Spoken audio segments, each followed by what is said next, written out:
بسم اللہ الرحمن الرحیم. السلام علیکم. This is doctor Nadeem Zafar from Ibn Sina institute of life sciences Sheikhpura. Veterinary physiology کی کلاس میں آپ سب کا خوش آمدید. آج ہمارا چیپٹر 6 سٹارٹ ہو جائے گا، ایکسکریٹری سسٹم، نظام اخراج. تو سب سے پہلے کہ نظام اخراج میں کیا ہوتے ہیں، کیا معاملات ہیں. تو یہ ہے کہ کلیات کے اندر جو ہے نا بے شمار کیمیائی تعاملات، مطلب تعاملات سے انٹریکشن کہ کیمیکل جو ہے نا آپس میں کیمیکل جو طریقے ہو رہے ہوتے ہیں، کیمیکل پروسیجر ہو رہے ہوتے ہیں. تو اس وقت جسم کے اندر جو چیزیں چل رہی ہوتی ہیں وہ ہم پڑھیں گے. تو اس میں کیا ہو سکتا ہے کہ ایک تو کیٹابولزم ہے اور ایک انابولزم. آپ سامنے تصویر دیکھ سکتے ہیں. تو یہ کیا ہے، یہ جاری و ساری، یہ جو کیمیکل پروسیجر جاری و ساری ہیں تو یہ کس نوعیت کے ہوتے ہیں؟ کچھ تعمیری ہوتے ہیں اور کچھ تخریبی، مطلب توڑ پھوڑ والے. تو اب تعمیری سے کیا مراد ہے کہ تعمیری جیسا کہ آپ دیکھ سکتے ہیں کہ کچھ ایسے ہیں کہ جس سے آپ انابولزم کے سامنے دیکھیں گے کہ جو چھوٹے مالیکیولز ہوں گے اس کی تصویر میں دیکھیں آپ تو وہ بڑے مالیکول بن جائیں گے. تو تعمیر ہو رہی ہے، ٹھیک ہے. تو اور کچھ توڑ پھوڑ ہو رہی ہے جیسا کہ کیٹابولزم ہے. تو اس میں کیا ہے کہ بڑے مالیکیول سے چھوٹے مالیکیول بنائے جاتے ہیں.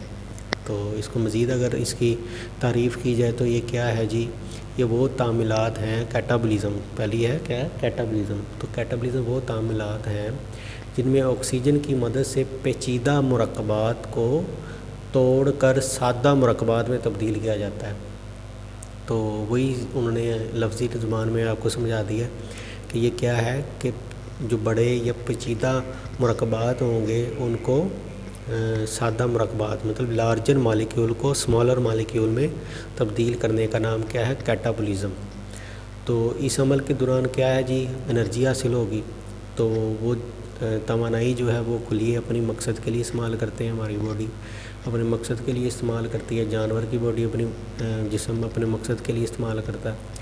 تو کیا ہے جی اس کی مثال کہ جو پروٹین ہے، غذائی پروٹین ہے، اس کو توڑ کر وہ یوریا بنانے کا عمل کیٹابولزم کہلاتا ہے. تو یہ جی کیٹابولزم ہے. اور یہ عمل کہاں پہ ہو رہا ہوتا ہے؟ یہ جگر کے کلیات میں ہو رہا ہوتا ہے، ٹھیک ہے. اور اس کے ساتھ اب کیا ہے جی، ایک تو توانائی حاصل ہو رہی ہے، دوسرا کیا ہے اس کے ساتھ فاضل اور زہریلے مادے پیدا ہوتے ہیں جیسا کہ یوریا ہے، امونیا گیس ہے، ٹھیک ہے. تو اب دوسری جانب اگر دیکھا جائے تعمیراتی جو کام ہو رہا ہے یا پروسیجر ہو رہا ہے تو اس کو کیا کہیں گے؟ انابولزم، ٹھیک ہے. تو وہ کیمیائی تعاملات میں کیا ہوتا ہے جی، جن میں خلیے اپنے اندر موجود سادہ مرکبات کو پیچیدہ مرکبات بناتے ہیں. مطلب امینو ایسڈ ہے، امائنو ایسڈ ہے، اس سے کیا ہے کہ نئی پروٹین بنے گا، ٹھیک ہے. تو اب یہ دوسری طرف اگر دیکھا جائے تو جگر میں گلوکوز ہے، تو گلوکوز سے گلائکوجن کا بننا بھی یہ ہے انابولزم، ٹھیک ہے. اب ان دونوں جو کیمیائی تعاملات ہیں یا یہ جو کام ہو رہا ہے، انٹریکشنز ہو رہی ہیں، تو اس کو اگر as a view overall دیکھا جائے تو اس کو کیا کہیں گے؟ میٹابولزم. مطلب بے شمار کیمیائی تبدیلیاں جانور کے جسم میں ہر وقت وقوع پذیر ہو رہی ہوتی ہیں، ٹھیک ہے. یہ والی جو ہو رہی ہوتی ہیں تو ان تمام تبدیلیوں کو مجموعی طور پر میٹابولزم کا نام دیا جاتا ہے. تو سمجھ آ گئی ہوگی. اگر اس کو دوسرے الفاظ میں دیکھا جائے تو کیا ہے جی، یہ تعمیراتی جو تعمیری سرگرمیاں ہیں جس کو آپ انابولزم کہتے ہیں، اور ایک توڑ پھوڑ والی جو سرگرمیاں ہیں اس کو کیٹابولزم کہتے ہیں. تو اس دونوں کا مجموعہ کیا ہے جی؟ میٹابولزم، ٹھیک ہے. یہ آپ اوپر تصویر بھی دے سکتے ہیں. تو ان تبدیلیوں کے دوران ظاہری بات ہے، ہم نے پہلے بھی ابھی ذکر کیا ہے کہ کچھ فاضل اور زہریلے مادے بھی پیدا ہوتے ہیں، انرجی بھی حاصل ہوتی ہے، توانائی بھی ملتی ہے. تو اب چیپٹر کا کیا نام ہے؟ نظام اخراج. تو اخراج کی اس چیز کا ہوگا یہی زہریلے مادے جو ہیں جسم میں اگر موجود رہیں تو ظاہری بات ہے جسم کو بہت نقصان پہنچاتے ہیں. تو ان مادوں کو نکالنا جسم سے نکالنا ضروری ہوتا ہے، تو یہ کس طرح سے جسم اس کو نجات حاصل کرواتا ہے؟ تو یہ دو طریقوں سے ہوتا ہے۔ ایک، ان فاضل مادوں کو غیر حل پذیر مرکبات میں تبدیل کر کے جسم سے خارج کرتا ہے، اور دوسرا طریقہ کیا ہے، ان کو پانی میں حل پذیر، ٹھیک ہے، تو پانی میں حل پذیر مرکبات کی صورت میں جسم سے نکال دیتا ہے۔ تو یہ دو طریقوں سے جسم سے خارج کر دیے جاتے ہیں۔ تو یہی اگلی بات دوبارہ ہے کہ یہ عمل اخراج کیا ہے؟ تعریف اس کی اب یہی ہے کہ خلیات کے اندر جو کیمیائی تعاملات کے نتیجے میں بننے والے فاضل اور زر رساں مادوں کو جسم سے باہر نکالنے کے عمل کو عمل اخراج کہتے ہیں، ٹھیک ہے۔ تو وہی بات انہوں نے دوبارہ کر دی ہے۔ تو یہ فاضل مادے نجات کے لیے اللہ تعالیٰ نے مختلف طریقے عطا فرمایا جانور کو۔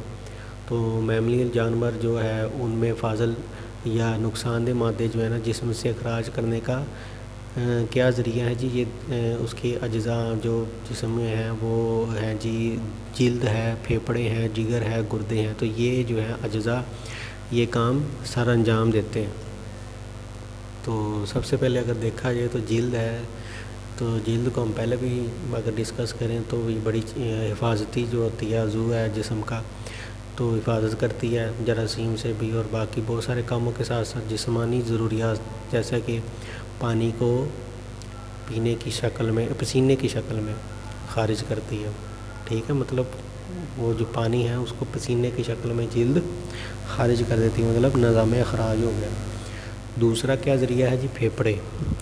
تو پھیپھڑے جسم میں پیدا ہونے والے کاربن ڈائی آکسائڈ، ٹھیک ہے، ایک آکسیجن لے گا اور پھر کاربن ڈائی آکسائڈ جو ہوتا ہے خون سے آتا ہے، تو وہ پھر اس کو اور پھر زائد پانی جو ہوتا ہے اس کو بخارات کی شکل میں جسم سے خارج کر دیتے ہیں۔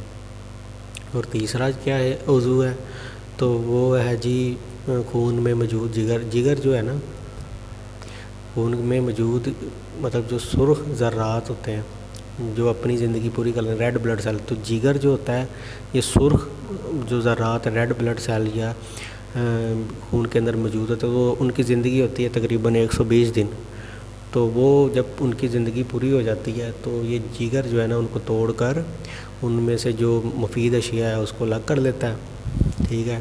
تو جب کہ اس کے عمل کے دوران بننے والے جو فاضل مادے ہوتے ہیں تو ان کو کیا جگر کرتا ہے؟ بائل کی شکل میں۔ تو یہ ہم مزید اس کو ڈسکس آگے کریں گے پیتھالوجی کی کلاس میں۔ تو یہ بائل ہے تو بائل کی شکل میں اخراج کر دے گا۔ بائل کیا ہوتا ہے؟ وہ یلوش جو ہے وہ ہوتا ہے، تو وہ جیسے آپ یورن ہے تو یورن کا کلر یلو ہے، تو اسی طرح پکانے کا جو ہے وہ کلر براؤن ہے، تو اسی وجہ سے ہوتا ہے۔ آگے کی گردے ہیں، گردے میں نائٹروجن کا فاضل مادہ ہوتا ہے تو وہ نکالتا ہے۔ تو یہ ہم مزید اس کو آگے گردوں کو مزید بریفلی پڑھیں گے۔ تو آج کا لیکچر ہمارا یہیں تک تھا، امید ہے آپ کو سمجھ آ چکی ہوگی۔ مزید انشاءاللہ اگلی کلاس میں آپ کی خدمت میں حاضر ہوں گے۔ شکریہ۔